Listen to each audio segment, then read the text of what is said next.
Across Canada, there are hundreds of missing persons and unsolved crimes that continue to cast a long shadow over communities. These are not just stories locked in old files.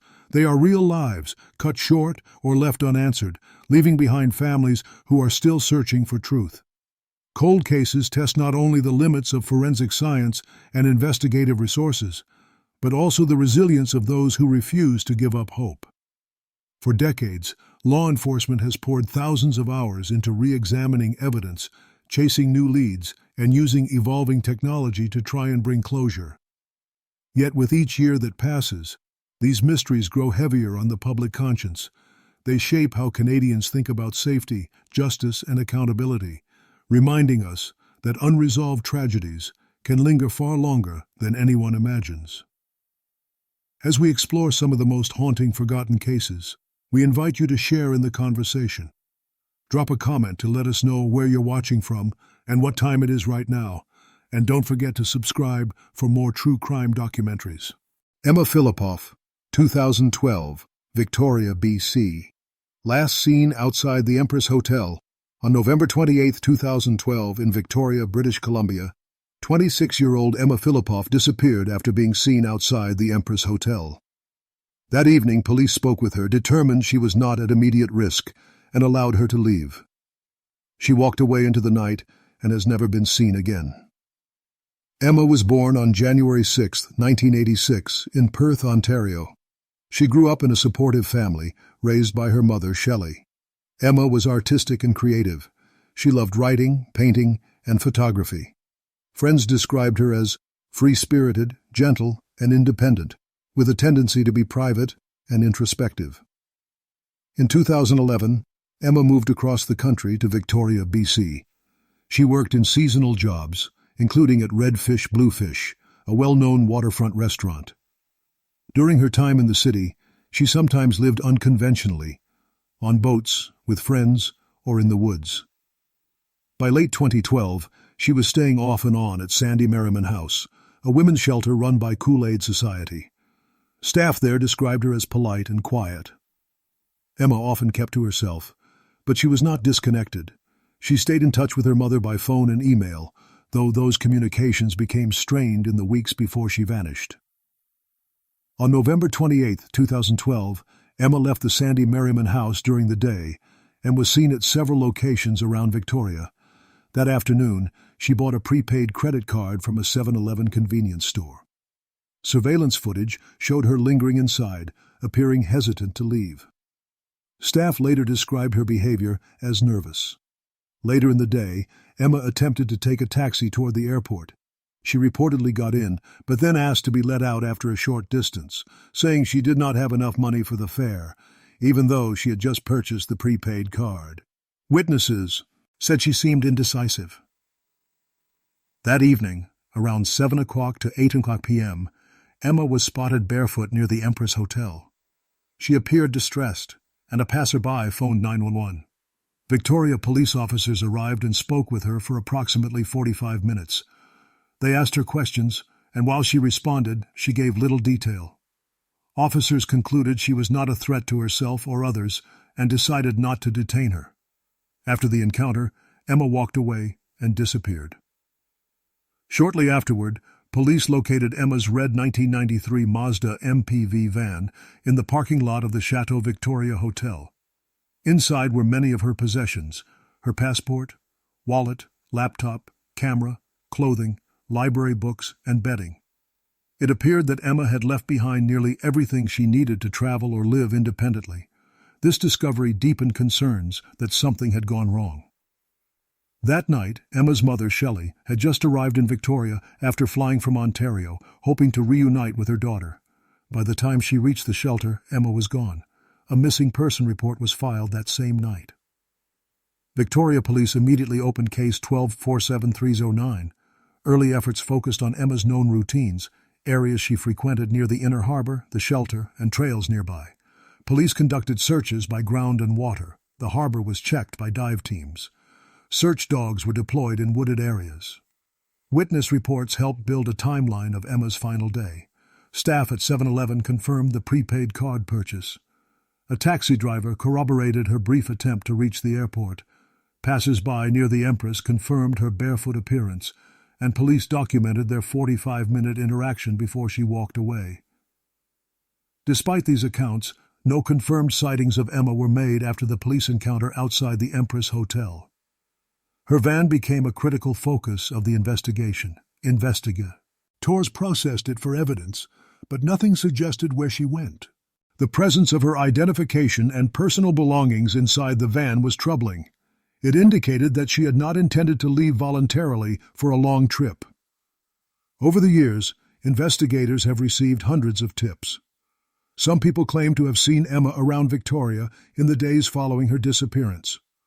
One man reported in 2014 that he had seen a woman matching Emma's description in Vancouver carrying a crumpled missing person poster. Surveillance video captured him, and police later released images asking the public to help identify him. In 2018, another man came forward saying he had picked up a woman resembling Emma early on the morning after her disappearance in the Esquimalt area west of downtown Victoria. He said she asked for a ride, then exited the vehicle at the intersection of Craigflower Road and Admirals Road. Search efforts were conducted in that region, including wooded paths and nearby waterways, but no evidence was found. While these leads generated interest, none could be confirmed as definitively connected to Emma. Emma's disappearance drew national attention. In 2013, CBC's The Fifth Estate profiled the case, including interviews with her family, friends, and police. This helped raise awareness across Canada. Independent documentaries and podcasts also revisited the case. The series The Search for Emma Filipoff and the more recent documentary Barefoot in the Night explored her life and the circumstances of her disappearance. These projects highlighted her artwork, journals, and personal writings, which painted a picture of a sensitive, complex young woman searching for meaning. The consistent theme in these stories is uncertainty. Whether Emma left voluntarily in a state of distress, encountered harm after leaving the Empress, or simply vanished without trace. Emma's mother, Shelley, has been the driving force behind continued awareness. She has organized search teams, created the website helpfindemmaFilipoff.ca, and worked with volunteers across Canada to distribute posters and share updates. She has spoken publicly at events about missing persons and has urged anyone with knowledge to come forward. Police have released age-progressed images to show what Emma might look like years later. These were shared with the public in hopes of generating new leads. Despite these efforts, no physical evidence has emerged since the discovery of her van. As of today, the case of Emma Filipoff remains open. Victoria Police continue to receive and assess tips.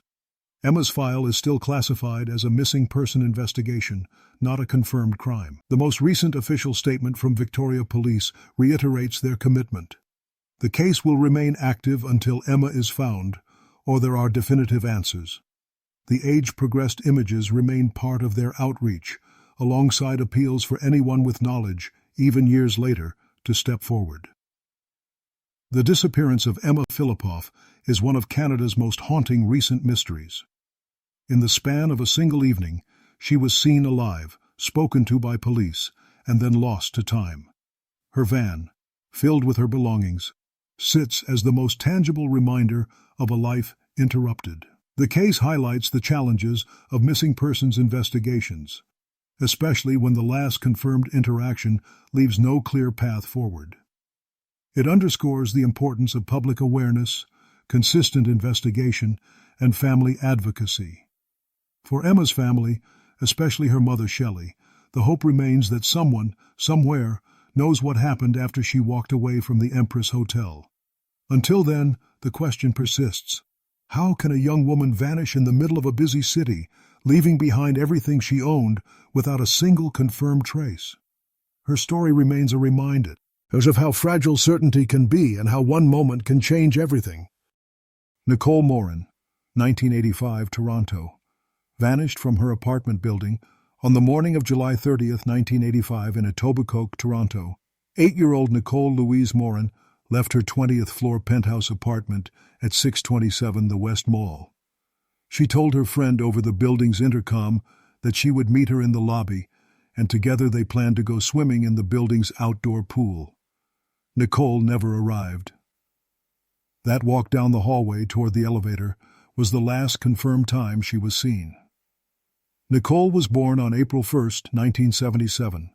She lived with her mother, Jeanette, in a penthouse apartment on the 20th floor of the West Mall high-rise complex. Her father, Art Morin, lived in Mississauga. Nicole was an only child. She attended Wellsworth Junior School, where she was a good student and had many friends. In the summer of 1985, Nicole spent her days like most children, playing, swimming, and enjoying the break from school. The apartment complex where she lived was massive, with 429 units and hundreds of residents. The building had a pool that was popular among tenants. Nicole's mother ran a small daycare out of their apartment, so on that Tuesday morning, Jeanette was busy watching other children while Nicole made her plans with a friend. Around 10:30 a.m., Nicole went down to the lobby to check the mail, then returned upstairs. Shortly after, she spoke with her friend over the intercom and agreed to meet her in the lobby. Nicole packed a bag with her pool supplies, a peach-colored blanket, a purple towel, a t-shirt, shorts, suntan lotion, and a hairbrush. She was wearing a peach one-piece bathing suit, red canvas shoes, and a green hairband.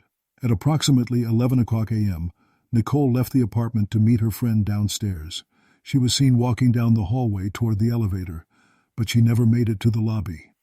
Her friend waited, then buzzed the Morin's apartment again. When Nicole didn't appear, Jeanette initially assumed Nicole had gone to the pool or gotten delayed playing with other children in the building. Hours passed before Jeanette realized something was seriously wrong. By mid-afternoon, she contacted the police. Toronto Police Service launched one of the largest missing child investigations in Canadian history. A special 20-member task force was assigned, and within the first year, more than 25,000 hours were invested into the case. Officers searched the entire building, including every apartment, storage room, stairwell, and underground garage. Even when residents weren't home, units were entered and checked. Tracking dogs were brought in to sniff the complex, but they could not pick up Nicole's trail beyond the point where she was last seen heading for the elevator. Roadblocks were set up around the neighborhood. Police used cars with loudspeakers to broadcast alerts, asking residents to search their properties. Helicopters scanned surrounding areas. Marine units combed nearby waterways, and mounted patrols covered the surrounding parks. More than 900 local residents volunteered to help, searching wooded areas and open fields. Despite these extensive efforts, there was no trace of Nicole. No belongings, no clothing, no sign of where she had gone. During the initial investigation, some residents reported unusual activity. One recalled seeing a blonde woman with a notebook on Nicole's floor about 45 minutes before she disappeared. Police appealed for this woman to come forward as a potential witness, but she was never identified. In the months following, investigators interviewed thousands of people. Estimates say over 6,000 individuals were questioned, including family, neighbors, and known offenders in the region. Nicole's parents were cleared of suspicion. No evidence pointed to anyone close to her. By the end of the first year, the case had cost about CAD $1.8 million, a figure that underlined both the scale and the urgency of the investigation. Yet despite the resources, police had no physical evidence and no confirmed sightings after Nicole left her apartment. From the very beginning, Nicole's disappearance received intense media coverage across Canada. Her photograph was published in newspapers and broadcast on national television. Posters were distributed around Toronto, and tips poured in from across the country. Over the years, police released age-progressed images to show what Nicole might look like as a teenager, a young adult, and eventually as a woman in her 40s. Each release was tied to public appeals, reminding people that her case was not forgotten. In 2004, an overseas child protection group in Belgium claimed a possible match between Nicole and a photograph on their site. Investigators looked into the report, but found no conclusive link. In 2015, the 30th anniversary of her disappearance was marked by a community-run and candlelight vigil in Centennial Park. The event, called Nicole's Run, brought together families, police officers, and community members to remember her and to highlight missing child awareness. On July 30, 2025, the 40th anniversary of Nicole's disappearance, Toronto Police renewed their appeal to the public. They announced a KD $50,000 reward for information leading to Nicole's location. The reward will remain in place for a year. Police emphasized that the case remains open and that any new information, no matter how small, could help solve it. To this day, Nicole's belongings have never been found outside her home. No credible lead has explained what happened in that short walk from her apartment door to the lobby. Investigators continue to treat it as an open missing person case, not a closed file. The disappearance of Nicole Morin is one of Toronto's most enduring mysteries. She was a child in the middle of summer vacation, excited for a swim, carrying a towel and a blanket. Her last confirmed steps were in the hallway of her own home. From there, she vanished without a trace. The case forced Toronto police to rethink missing child protocols, to act quickly, and to mobilize resources immediately in such cases. It has become a reminder that even in a crowded apartment building in the middle of a major city, a child can disappear in a matter of minutes. For Nicole's family, the absence of answers has lasted 4 decades. Her mother, Jeanette, passed away in 2007 without ever knowing what happened. Her father, Art, continues to live with uncertainty. The renewed reward and ongoing appeals show that police have not given up. Nicole's case remains a symbol of hope for families of the missing, a reminder that cold cases can still be solved. One piece of information, one overlooked memory, could one day provide the answers her family has waited for since that summer morning in 1985. Lynne Harper, 1959, Ontario. The Steven Truscott case. On June 9, 1959, in Clinton, Ontario, 12-year-old Lynne Harper disappeared after being last seen with her 14-year-old classmate, Steven Truscott. 2 days later, her body was discovered in a wooded area near a farm. What followed was one of the most controversial trials in Canadian history, and a case that remains officially unsolved. Lynne Harper was born in New Brunswick in 1946. In 1959, her family lived at the Royal Canadian Air Force Station Clinton, now known as Van Astra. Her father was an Air Force officer, and Lynne attended the base's school. She was described as outgoing and active, and she was part of a close-knit military community. Steven Murray Truscott was also a student at the base school, in the same combined grade 7 and 8 class as Lynne. His father served in the military as well. Steven was known as athletic and generally well-liked. Both families lived in the modest military housing on the base. On the evening of June 9th, Lynne asked her mother for permission to go swimming at a nearby pool. When her request was denied, she instead went outside and encountered Steven. Around 7 p.m., Steven offered to give her a ride on the handlebars of his bicycle. Witnesses saw the two riding together north of the school, heading toward County Road. Steven later stated that he dropped Lynne off at the intersection of County Road and Highway 8, not far from the base. He said she had asked if he could take her in that direction so she could find a way into town. Steven claimed that after dropping her off, he rode toward a nearby bridge. Looking back, he said he saw Lynne still at the intersection and possibly approaching a passing car. That was the last known sighting of her alive. When Lynne did not return home that night, her father reported her missing shortly after midnight. On June 11th, 1959, searchers found Lynne's body in a wooded area on a nearby farm, only a short distance from where she was last seen.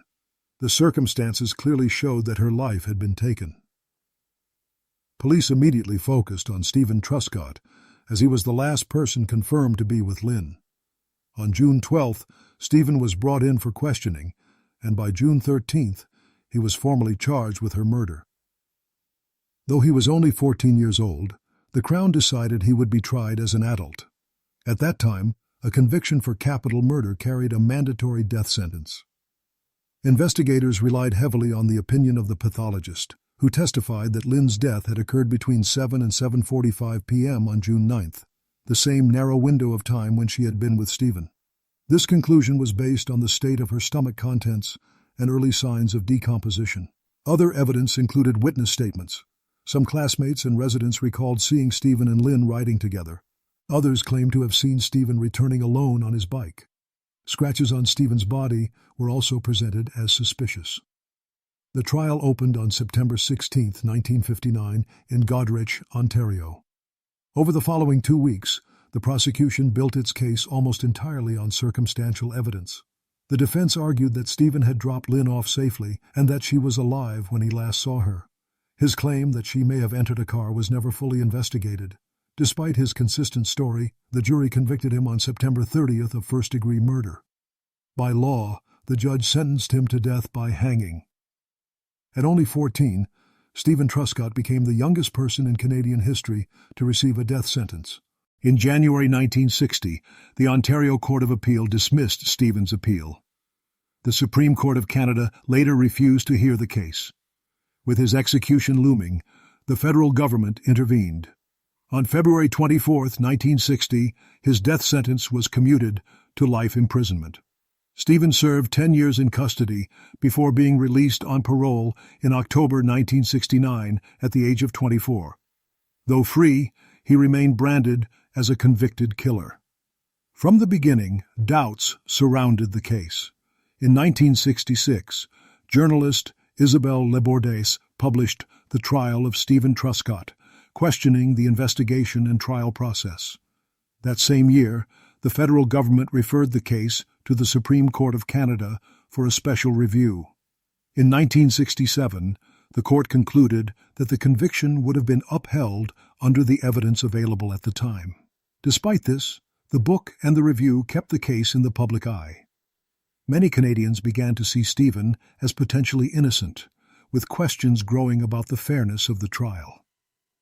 Decades later, forensic science had advanced significantly. Experts questioned the reliability of stomach contents as evidence for time of death.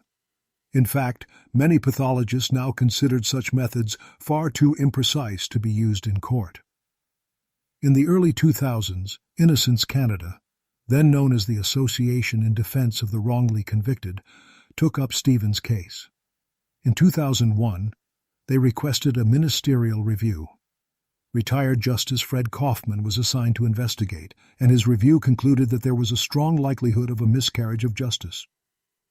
In 2004, the case was referred back to the Ontario Court of Appeal. New forensic experts testified that Lynne may have died later than originally claimed, well outside the time frame when Steven was with her. Previously undisclosed autopsy notes further undermined the original pathologist's certainty. Witnesses who have supported Steven's account had not been given proper attention in 1959. On August 28, 2007, nearly 50 years after the trial, the Ontario Court of Appeal overturned Steven's conviction. The judges ruled that his trial had been a miscarriage of justice and entered an acquittal. While they did not declare him factually innocent, Steven was finally cleared in the eyes of the law. In 2008, Ontario's Attorney General issued a formal apology. Steven was awarded $6.5 million in compensation for the years he lost and the stigma he endured. The death of Lynne Harper remains officially unsolved. No other suspects were ever convicted, and her family never received final closure. The case reshaped Canadian legal history, drawing attention to wrongful convictions, unreliable forensic evidence, and the treatment of youth in the justice system. The events of June 1959 changed 2 young lives forever.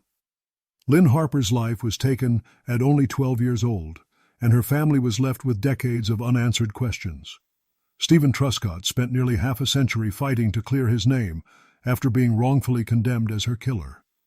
The case remains a landmark in Canadian history, a reminder of the fallibility of evidence, the dangers of rushing to judgment, and the importance of vigilance in protecting the innocent, even as we pursue justice for the victims who can no longer speak for themselves.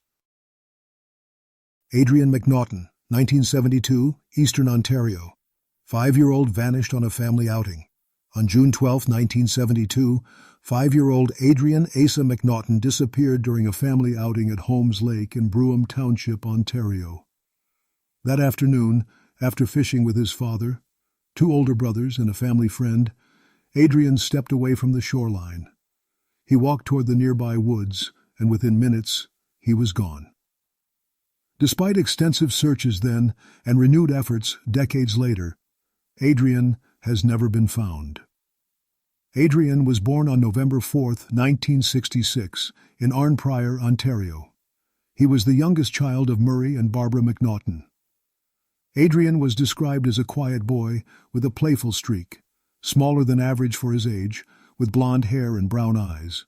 He was about 91 centimeters tall and weighed around 16 kilograms. On the day he vanished, Adrien was wearing a blue nylon parka jacket, an orange striped shirt, blue denim jeans, and running shoes with crepe rubber soles. He had a small scar on his forehead. The McNaughton family lived in Arnprior, a small community in eastern Ontario, not far from the Ottawa Valley. Family activities often revolved around outdoor recreation, fishing, swimming, and enjoying the region's many lakes and trails. Holmes Lake, a quiet spot near Calabogie, was one of those familiar destinations. On the afternoon of June 12th, Adrien joined his father Murray, his brothers, and a friend of the family for a fishing trip at Holmes Lake. The group settled along the shoreline and fished for about an hour. At some point, Adrien's line became tangled. He gave up fishing, sat on a nearby rock, and eventually wandered a short distance away. When his father looked up moments later, Adrien was gone. At first it seemed he might be exploring nearby. Murray and the others searched the immediate area, calling his name, but there was no reply. Concern grew quickly, and Adrien's older brother was sent to get help, and soon police were notified. That same evening, the Ontario Provincial Police launched a search of the Holmes Lake area. Volunteers from surrounding communities joined in. Over the following days, hundreds of people combed the woods, shorelines, and trails. By the end of the first week, thousands of volunteers had taken part in one of the largest missing child searches eastern Ontario had seen. The search covered a wide radius: forests, swampy areas, and the water itself. Boats, divers, and helicopters were deployed. The lake was dragged repeatedly for possible remains, but nothing was recovered. Tracking dogs were brought to the scene, but they failed to pick up a scent strong enough to provide direction. Despite these efforts, not a single piece of clothing or belonging linked to Adrien was ever found. For decades, the case remained cold. Authorities never identified a suspect, nor did they recover evidence suggesting foul play. The working theory remained that Adrien had either become lost in the dense woods or fallen into the lake, but without proof, the case remained open. In 2015, interest in Adrien's case surged again when CBC launched the investigative podcast Someone Knows Something, hosted by David Ridgen. Season 1 of the podcast focused entirely on Adrien's disappearance. Through interviews with family members, local residents, and retired investigators, the series reignited public attention and prompted new searches at Holmes Lake. In April 2016, cadaver dogs were brought to the lake. Several dogs independently alerted to possible human remains underwater near the shoreline. Divers entered the water and recovered a tooth-like object and a small piece of rubber, resembling part of a shoe. Forensic testing later determined that the tooth-like object was not human. The following year, search teams returned to the lake with specialized equipment. Divers encountered severe challenges. The lake bed was covered in thick sediment, visibility was near zero, and any disturbance clouded the water instantly. The poor conditions made it nearly impossible to confirm whether anything lay buried beneath the silt. In March 2018, searchers used a core sampler to collect silt from the lake bed. When presented with the samples, cadaver dogs again gave what handlers described as final responses on 2 of them, an indication that human decomposition scent may have been present. Ontario Provincial Police were notified, and further dives were attempted. But again, conditions prevented definitive conclusions. No remains were located. In more than 50 years since Adrien disappeared, no charges have ever been filed. The investigation has never identified a person of interest. While some theories have circulated in the community, police have never confirmed evidence of foul play. Officially, the disappearance is still treated as a missing person case. For Adrien's family, the years after 1972 were filled with unanswered questions. His parents, Murray and Barbara, both passed away without knowing what happened to their son. His siblings have carried the weight of his disappearance into adulthood. The case became iconic in Canada not only because of its mystery, but because of the renewed national attention brought by the Someone Knows Something podcast. The show, downloaded millions of times, exposed a new generation to Adrien's story and highlighted the difficulties of cold case investigations. It also demonstrated the limits of forensic science when faced with natural obstacles like a silt-filled lake. The podcast's coverage also spurred additional community involvement. Volunteers continued to organize search dives and awareness campaigns, determined to give the McNaughton family answers, even decades later. Today, Adrien's disappearance remains unsolved. No physical evidence has been conclusively linked to him. Despite multiple extensive searches, Holmes Lake has never yielded answers. The Ontario Provincial Police maintain the case is open, and tips are still accepted. Investigators say they have not ruled out any possibilities.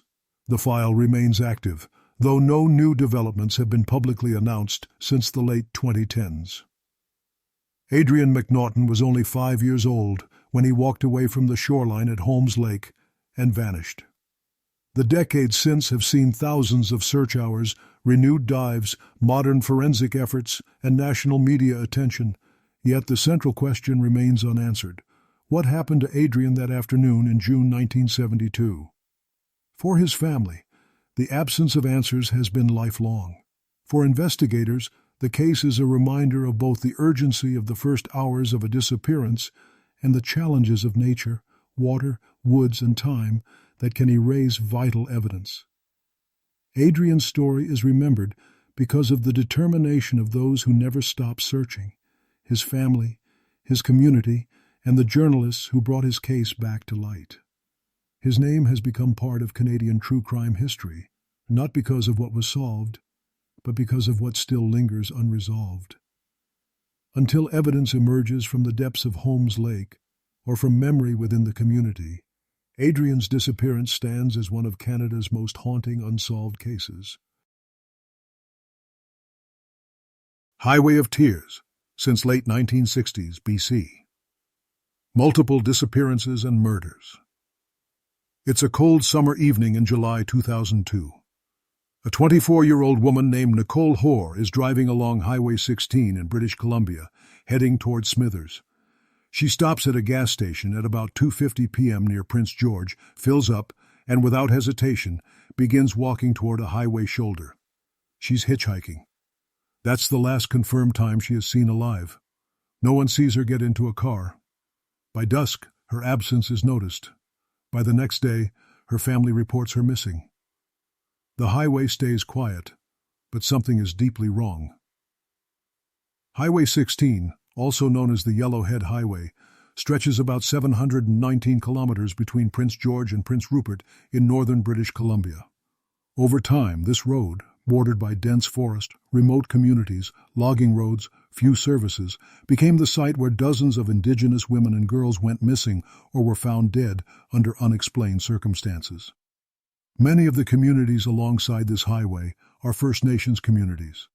Life in these areas often means limited transportation, long distances to services, and sometimes reliance on hitchhiking or informal rides. These factors have made travel along Highway 16 risky, especially for young people and women without regular access to vehicles. The first known disappearance connected to what would become called the Highway of Tears happened in 1969, when Highway 16 was newly completed. Since then, cases piled up slowly but steadily. By 2005, the growing list of cases had become so troubling that the Royal Canadian Mounted Police, RCMP, launched Project EPANA, a task force to investigate the disappearances and suspicious deaths of female persons along Highway 16. EPANA initially focused only on cases along Highway 16. The criteria included that victims were female, that they disappeared or were last seen within 1 mile of Highway 16 or related major highways, had risk factors such as hitchhiking or living in a remote or high-risk lifestyle, broadly speaking. Over the next few years, the number of cases under active EPANA scrutiny rose. In 2006, 9 investigations.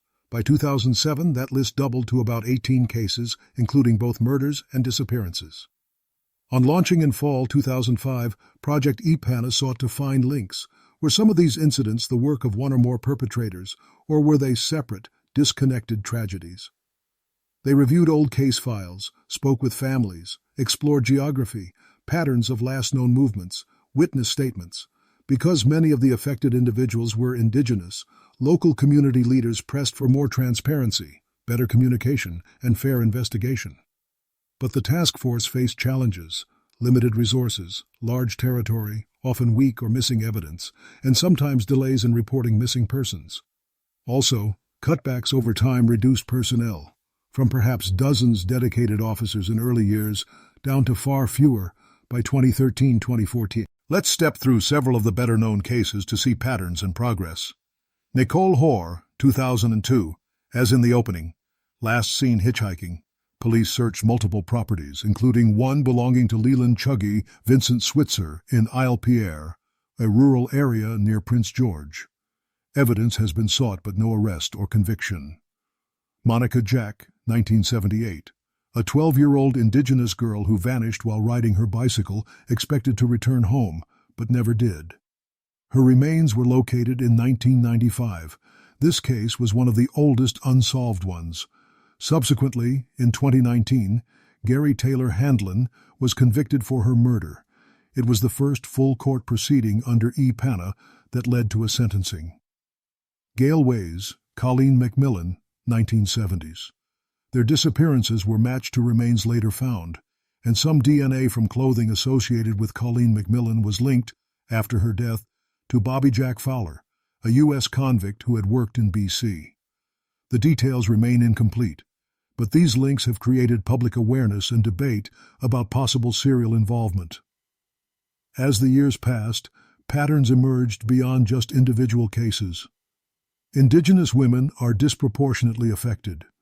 Of the 18 cases in EPANA, 13 homicides, and 5 disappearances between 1969-2006, about 10 involve indigenous women.